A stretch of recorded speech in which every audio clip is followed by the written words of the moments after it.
Twitter బాబుగా మారిన వర్మ మరోసారి తనదైన స్టైలులో రెచ్చిపోయాడు. భగవద్గీతను, డామన్ వెయిన్స్, ఫ్రాంక్లిన్ ఫోర్ల కొటేషన్లను పేర్కొంటూ తన ఫీల్ ఏంటో చూపాడు. అద్దాల మెడలో ఉండేవాళ్ళు ఇతరులపై రాళ్ళు వేయకూడదు, భగవద్గీత అంటూనే డామన్ వెయిన్స్, ఫ్రాంక్లిన్ ఫోర్ల సందేశాలను గుర్తుకు తెచ్చాడు.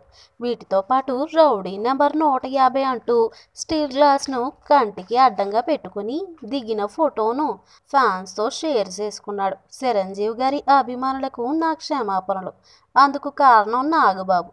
ఆయన తరపున కూడా నేనే క్షమాపణలు చెబుతున్నా. దేవుడు చిరంజీవి గారి కుటుంబానికి ఎన్నో పాజిటివ్స్ ఇచ్చాడు. పవన్, శరణ్, సాయి ధరమ్ తేజ్, వరుణ్, బన్నీ వాటన్నిటినీ నాగబాబు గారితో బ్యాలెన్స్ చేశాడు అంటూ మరో ట్వీట్లో వ్యాఖ్యానించాడు. ఈ వీడియో మీకు నచ్చినట్లయితే సబ్స్క్రైబ్ చేయండి. ఫిలిమి స్టార్స్ బోలెడంత న్యూస్ బోల్డ్గా.